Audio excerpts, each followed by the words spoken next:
प्रवीण भाई, being a psychiatrist, a mental health expert and a top faculty, जी sir. ये question आपके लिए बिल्कुल ऑब्वियस है और आसान होगा होपफुली आंसर करना, लेकिन प्रॉब्लम बहुत ग्रेव है and that is how do I avoid negative thinking, I maintain a positive environment and I not let stress come in the way of my progress while preparing for the exam.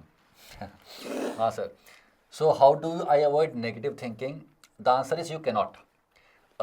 एक term होता है psychiatry में, आप लोगों को मैं पढ़ाता भी हूँ, automatic negative thoughts, ANT। Negative thoughts automatically मन में आते हैं, हम में से कोई ऐसे बैठता नहीं है कि अब नेगेटिव थॉट आ जाए, ऑटोमेटिकली वो आते हैं मन में। आप ना नेगेटिव थॉट्स को आने से रोक नहीं सकते, बट आप नेगेटिव थॉट्स को नेविगेट करना सीख सकते हो। कॉग्निटिव बिहेवियर थेरेपी जो हम पढ़ते हैं कोर्स में भी, CBT का पूरा प्रेमाइस यही है कि I can not stop a negative thought from coming in to my mind, Okay. But I can kill its power by responding to it in the positive और इन द प्रॉपर वे। बिल्कुल ठीक। Positive का मतलब ये नहीं है कि मेरे मन में ख्याल आया कि एग्जाम नहीं होगा और आप बोलो नहीं मैं तो रैंक 1 लेके आऊंगा। ये तो बस मोटिवेशनल वीडियोस में चलता है, लोग चिल्ला रहे हैं, कर रहे हैं। रियल लाइफ में नहीं होता ऐसा। रियल लाइफ में किसी भी थॉट को आपको इवेल्युएट करना पड़ता है और फिर जवाब देना पड़ता है। जैसे मैं एक एग्जांपल देता हूँ। मान लीजिए सर, एक कॉमन थॉट है, मान लीजिए मेरी रैंक इस बार I 8000, I got 8000 rank in NEET PG। अब मुझे कुछ लोग कह रहे हैं कि यार तू कोई ना कोई सीट उठा ले, अगली बार और ख़राब आ जाएगी तो क्या होगा, कंपटीशन और बढ़ता जा रहा है, अब क्या होगा। बिल्कुल ठीक। मैं कह रहा हूँ कि यार शायद इतना पढ़ के 8000 आ गई, क्या पता 80 आ जाए, है ना।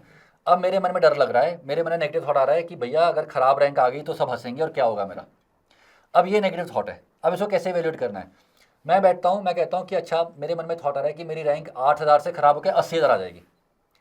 What is the evidence for me और what is the evidence in support of this thought?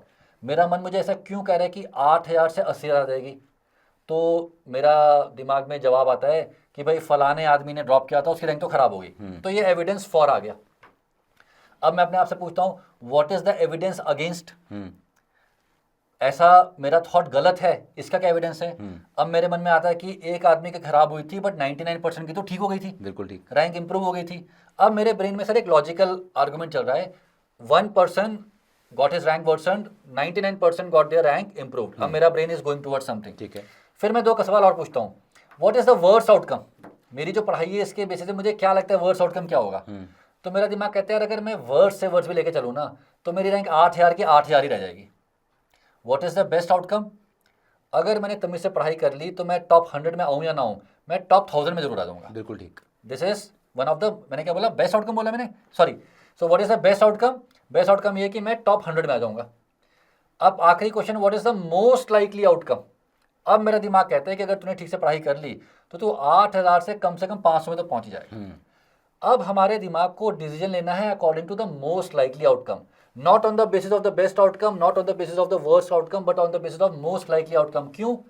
क्योंकि जैसे अभी तुम ये वीडियो देख रहे हो, बेस्ट आउटकम क्या है कि अभी दरवाजा खटखटाए और कोई आदमी आके बोले ये देखो तुम्हारे को आईफोन तुमने जीता है।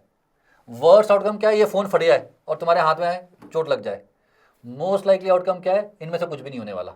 तुम इस फोन को सुनोगे, फिर जाके तो पढ़ाई शुरू कर दोगे या कुछ और करना शुरू कर दोगे।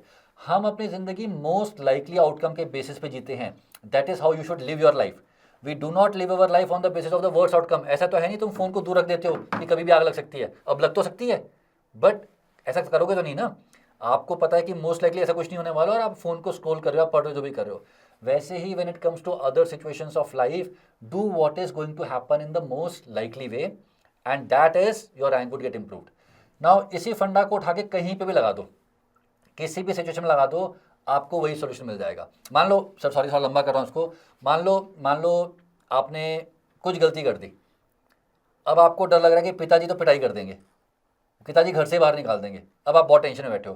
अब अपने से पूछो what is the most likely outcome. पहले पूछो what is the worst outcome. Worst outcome ये है कि पिताजी बोलेंगे घर से बाहर निकल जा, प्रॉपर्टी से देखो निकाल दिया, शक्ल मत दिखाइयो। What is the best outcome? पिताजी बोलेंगे तुम तो मेरे कृष्ण का नहीं आओ, तुमने जो भी करते हो कोई फर्क नहीं पड़ता, आओ बेटा बैठो। But what is the most likely outcome? पिताजी दोनों नहीं करने वाले। पिताजी थोड़ा सा डांट लगाने वाले हैं, एक दिन शायद बात नहीं करने वाले हैं, फिर आके बोलने वाले हैं कि जो कोई बात नहीं, जो हुआ सो हुआ, अब काम करते हैं। हमें अपनी ज़िंदगी जीनी होती है मोस्ट लाइकली आउटकम के हिसाब से। वही आपने करना होता है जब आप एंट्रेंस एग्जाम की प्रिपरेशन कर रहे हैं।